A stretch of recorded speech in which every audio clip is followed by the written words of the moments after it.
welcome to the latest episode of and I always try and make the guests laugh at this point, the Talking Balls podcast, the snooker fans podcast. It's not quite worked there. I tried, but this week, this time, I'm really I'm chuffed to get this guy on because it's somebody who I really rate. I think he's going to be one of the top players in the next couple of years, and I mean top 10. That's how good I think this fella is. So I'm going to say his name. You'll know him hopefully, and if not, you're going to hear a lot about him. And I'm talking to Jackson Page tonight. All right, what's happening? How's everyone? All right. Nice one, Jackson. And thanks for coming on. So appreciate your time. Yeah, no problem. Okay, well, to first off, I guess, just congratulations. Obviously, you got through Q school and got yourself back on the tour again. And how did that feel? It's quite a long process, that is, isn't it? Yeah, it was a relief more than anything. Just dropping off the way I did. A couple of bad results towards the end of the season, and then to bounce straight back then in event one. Yeah, I was very relieved more than anything, and obviously happy as well.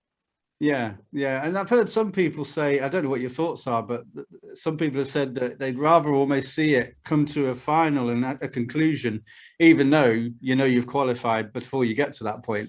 I don't know whether maybe in your view it's easier just to get it done and over with and get your ticket. But how do you feel about that idea about almost having a final? Yeah, personally, I was happy to just get one of the 4 spots and get out of there as quick as possible. Yeah, it can be. Obviously, I got through the first event, so it wasn't as much pressure as you would have if you didn't get through the first 2 and you're in the last event fighting for it. Yeah. But yeah, I unless obviously because there's nothing you can only win a tour card in Q School. You can't. There's no prize for winning the whole thing. You just get one of the 4 spots and you're gone. You're on the tour.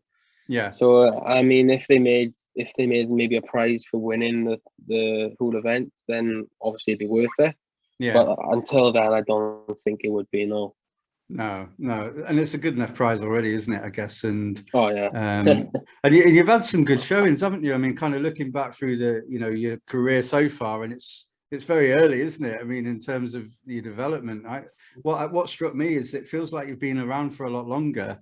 And I guess it's because you started at a higher level quite young, really, haven't you? Yeah. I have a few people that said, it feels like I've been around a while. Yeah, that's a compliment, by the way, Jackson. Yeah. First tournament, obviously, first pro tournament when I was 15. So I suppose I was quite early, and obviously 4 years down the line now, or almost 5 years down the line. I'm still in my teens, and I don't think people realize that. Was that easy in a way, being kind of 15? And can you remember how you felt? Were the nerves different? Did you just feel chilled, or how do you remember feeling about it?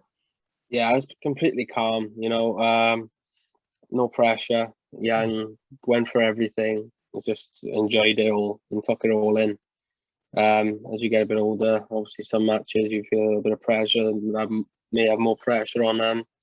A lot more right on the line, like when you've got your tour card to play for and stuff. I've always been relatively calm, Yeah, you come across it on the table, you just look really focused, and you don't seem to be too bothered about reputations either. You seem to just get stuck in. You've had a lot of really close matches, haven't you, with some of the higher ranked guys? Yeah, I mean, I've lost a lot of deciders to the top players. I mean, I've won a couple, but I've lost a lot of deciders to the top players in general. Yeah. Yeah, I mean, if you look at some of your, if you thought about scalps, and you've kind of got people like Jack Lisowski on there, haven't you? Joe Perry, Graham Dott, Luca Brissell, guys like that. I mean, you've beaten some big names.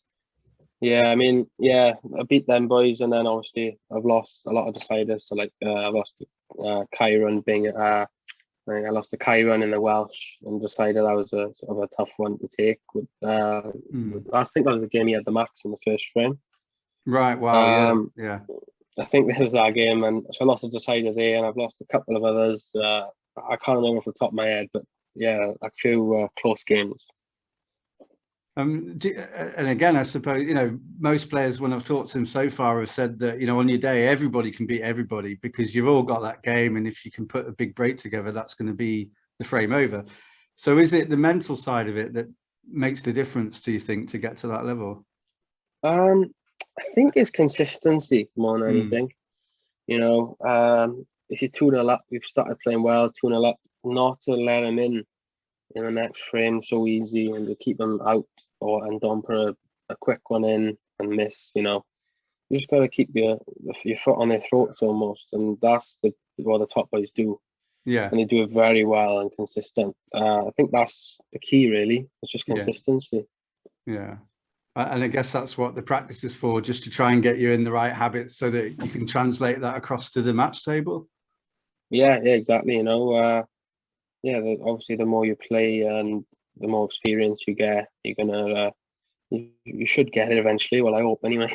Yeah, definitely. Yeah. Well, I mean, the progress already just, you know, and again, I hate saying it because it sounds a bit condescending, but being 19 and having the scalps you've got and the close matches, I mean, if they could go either way, I mean, it's just scary to think where you'd be in a way, isn't it? You're so close. Yeah, I mean, I can't say I should have, but I should have really kept my toe card last year, you know. Bad couple of results towards the end of the season, and I was only one game away in the end, so I was a bit gutted there. Because at one point I was looking like I could have sneaked in the 64. So, Yeah. but now I got a fresh start now to go again for 2 years and see if I can do it this time. Yeah. And well, in terms of role models, I guess, you know, is there anyone you look at in terms, I know you're obviously one of your training partners is really, but is there anyone from the history of the game that you always look up to and you take some cues from?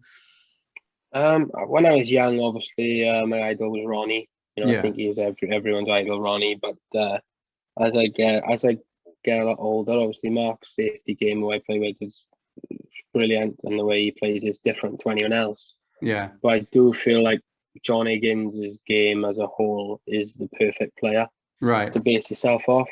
So I'd probably say John, if I could do what he does and sort of replicate the way he plays, then I think you won't be far away.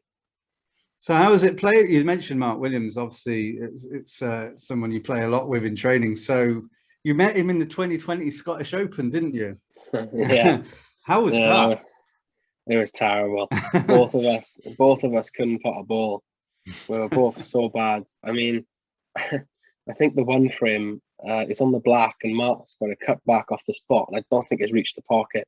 Or I think it's gone near Joe and not reached the pocket. It was so bad. But obviously Mark Goff managed to beat me in that one, and then because we both had to win as well for the one of the Beck Victor or one of the Kazoo series. I'm not sure what one. The last 32, the Grand Prix. I think it was the Grand Prix. Right. So we both had to win to get into the Grand Prix, and so it was a lot riding on it for both of us. Which wasn't good at all. No. And at that point, were you training then together? So was this going straight from the practice to almost a match situation? Yeah. We've been playing every day for 5-6 years. Wow. So we playing every day. We traveled together. We had food together straight after we played. Yeah. Straight before we played. So it was tough. It was tough. How do you switch it on? You know, when you're so familiar with somebody, do you know much about each other's game because you train, or is it more drills? In which case, you don't necessarily get that match play experience against each other. No, we play just frames against each other all day. You know, we play first to 10, first to 13, depends on how we're there.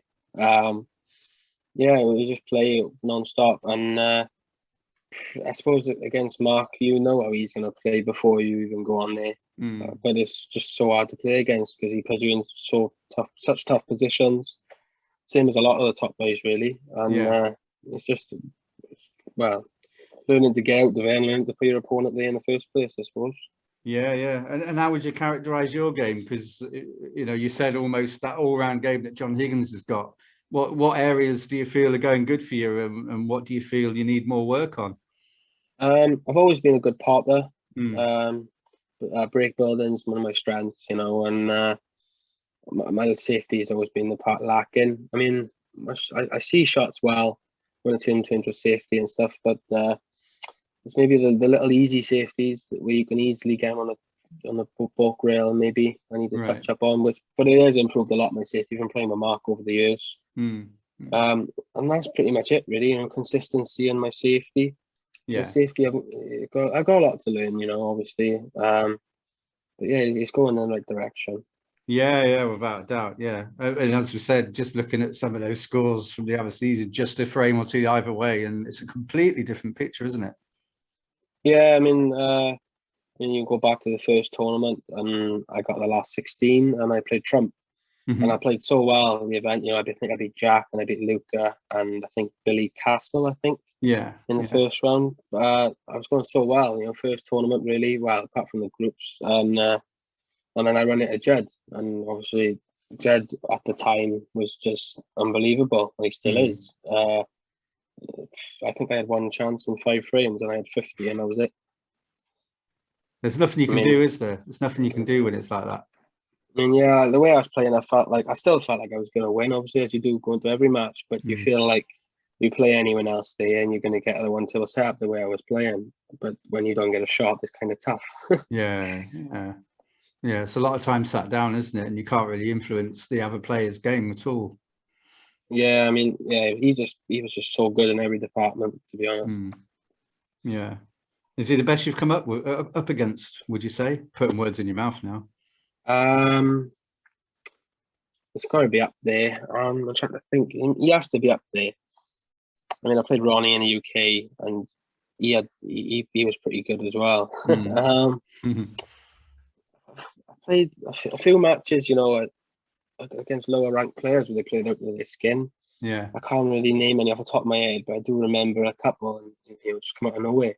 Yeah. But yeah, obviously he's not going to be far away. He just puts you in such awkward positions, Trump, because he opens the balls up and the balls go everywhere, and then he stops you getting back to balk. You know, he stops you giving you a route back. So yeah, it's just stuff you've got to learn how to play against. Yeah. And how was it playing, Ronnie? Obviously, you said you look up to him, and a lot of people will say he's the greatest of all time. I mean, what was it like playing him? Yeah, it was good. I was 15 at the time, I think, in the UK as a top up. Wow. And that was good in round one. And I remember I went 2-0 down. I think he's had 60, 100 or something. And I managed to get 2-all at the interval. And then when we come out, he's just gone like 180, and I ended up losing like 6-3. Yeah. I remember he come off, and he had an interview, and he said, "I played okay." So I was like, cheers. But yeah, it was good. It was good. Yeah. It must be mental playing someone like him. He's got such a big kind of aura about him, hasn't he? Oh yeah, definitely. And who's your, in the game, who's your mates? I mean, obviously Mark, you get on well with. You do a lot with him. Is there anyone else that you get on particularly well with? Yeah, I mean, obviously there's me, Mark, and Lee Walker. We bother quite a lot on the tour together, and then I'm good mates with Ryan Day. As well, and a few of the other Welsh lads like Dan Wells and Michael White, and that also friendly with. And then obviously you've got the players around my age, Aaron Hill and Dean Young was just going on the tour. We were obviously young. When we were young, we were obviously playing all of the events together as juniors, So I'll see them on there and I'll be friendly with them as well, yeah. Oh, brilliant. Yeah, that's really cool, isn't it? And you mentioned Ryan Day there. I mean, he's in your championship league group, isn't he? Yeah, Ryan. Yeah, we actually played against each other today in practice, me and Ryan. And we went for a couple of holes at the golf course tonight. And so yeah, we got each other. When I walked in, he said, "I'm not talking to you." Who won the dress rehearsal today? Ryan won today. Ryan won. Well, you can let him have that one, can't you? Just false sense of security then. I said to him, just get it out of the way today. I said, And what else do you do away from the table? Just for people who obviously you can read enough about a player to know something, but what else do you get up to if you get time? That is. I play a lot. I play quite a bit of golf, with Mark, and then I have my own sort of aquarium type of thing, with aquarium fish and stuff. Yeah. So I have got a lot of fish tanks and stuff, and I have a lot of breeding pairs of fish and stuff like that, and they have babies, and then I sell them to the fish stores and stuff. Just a little hobby on the side, like pets. They like pets, really, And so yeah, I got that in the garage. I got like my own aquarium. Oh right, wow. Is it the what types are they? The marine ones, so that you kind of get the tropicals, don't you? And then you get all of the Yeah, they'd be tropical. They are American cichlids. And I'm in the middle of building a pond as well, so I'll have some Japanese koi then as well. All right. Is that something you've always been into then as a kid? Not really. Last couple of years, really. I got into the last couple of years, and it just I got more and more investors in it. Okay. So is that something people can buy privately as well, or is it all going to the stores? I mean, yeah, I mean, I have some bits and bobs, yeah, like, but a lot of it goes to stores and stuff. But I suppose, yeah, I do deal with some privately, but I'm not, I don't so much sell fish. Like, I'm just a local, just if Yeah. Yeah. some of my fish might have babies or whatever, and I'll Oh, just palm them off then to the store or something like that. wow. We had one of the lads in the league who plays in the Snooker 19 league, and he unexpectedly got a big litter of kittens. And he said at one Yeah. point, he said, if anybody wins any of the league titles in the league, I'll send you a kitten. Oh, that was a cool idea, despite the animal cruelty aspect of it. um, and what in terms of your kit setup, like your cues, I always wonder this about players, whether you always have just kind of one cue that you always play with, or do you kind of have a few of them, a bit like tennis rackets with tennis players? How does that work? Yeah, I only got one cue. I think every player would be the same there, to be honest. Yeah, Every cue plays so different to the next. yeah, Yeah, I don't think anyone would be able to play with more than one cue. Well, I don't know anyone anyway. yeah, Tips is different story. You can get used to different tips and stuff. yeah, But yeah, cues is strictly one cue for snooker players. yeah. As in terms of the weight of them, the feel, your cue action, Yeah, everything. I mean, you could get a cue made identical.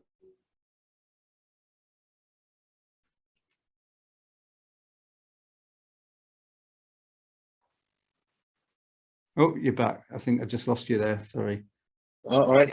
Yeah, we're back. It's okay. Yeah, I mean, no cue will play identical if you even haven't made a replica. It just none will ever play the same. Yeah, and I guess you do you get them made to order then? I mean, obviously there's certain people who are well known for producing the cues.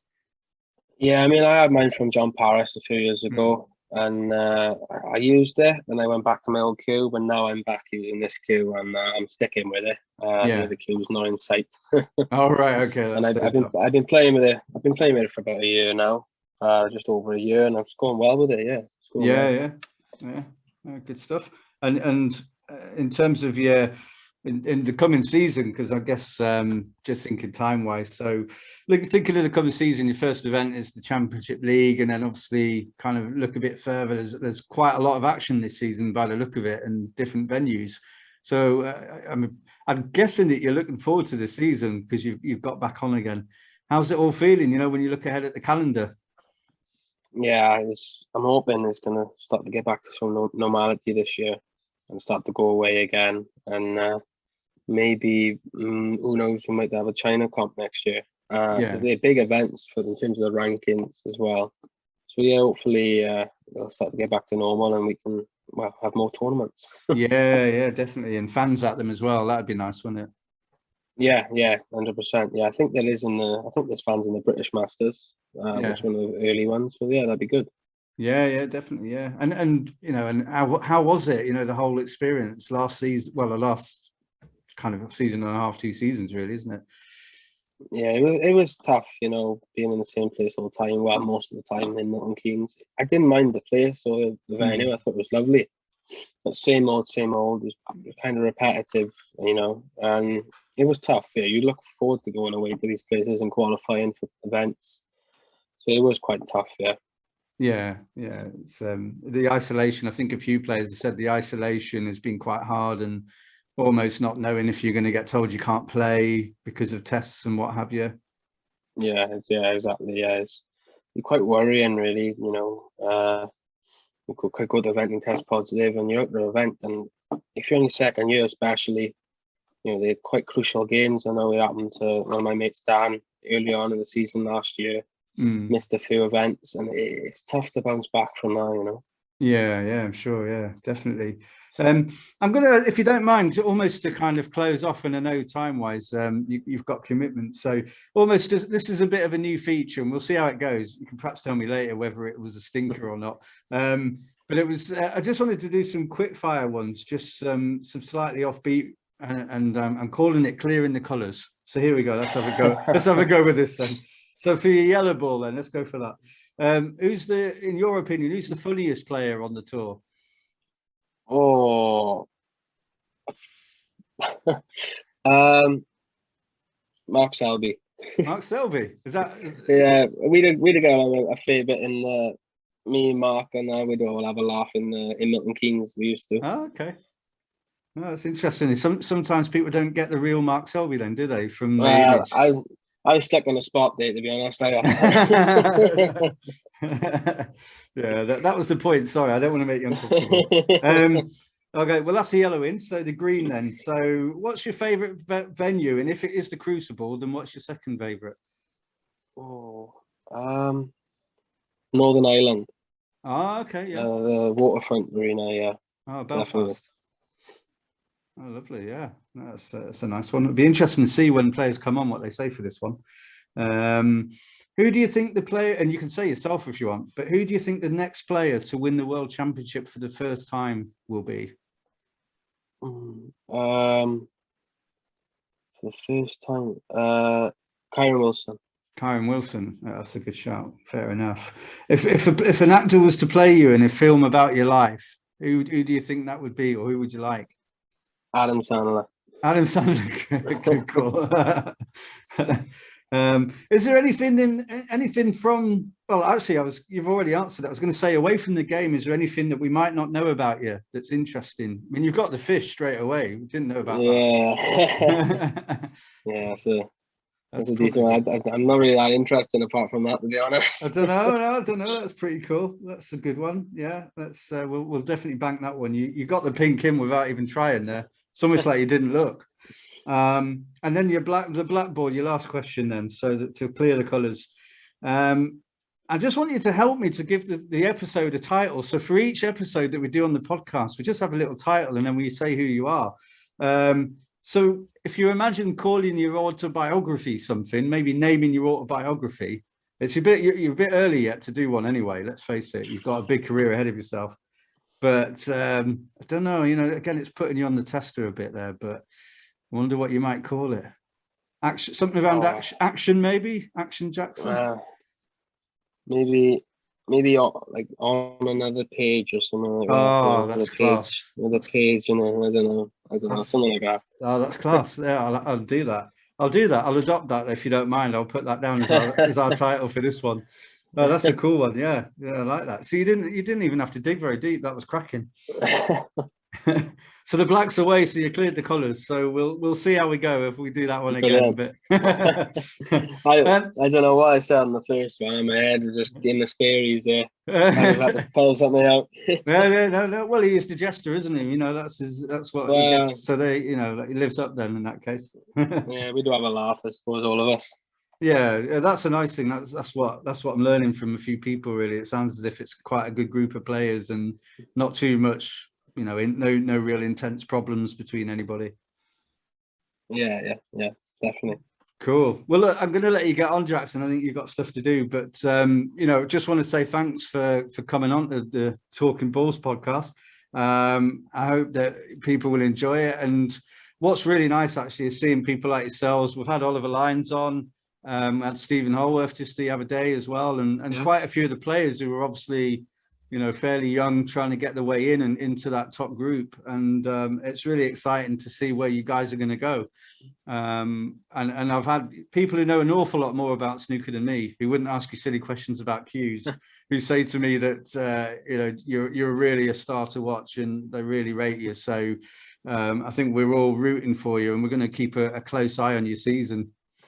That's brilliant. Cheers. Thank you. All right. Nice one. So appreciate that. And all the best. We'll catch up again, maybe. Cheers. Yeah. Anytime. Cheers. Nice one. Cheers, Jack said. Cheers. Thanks. Thanks.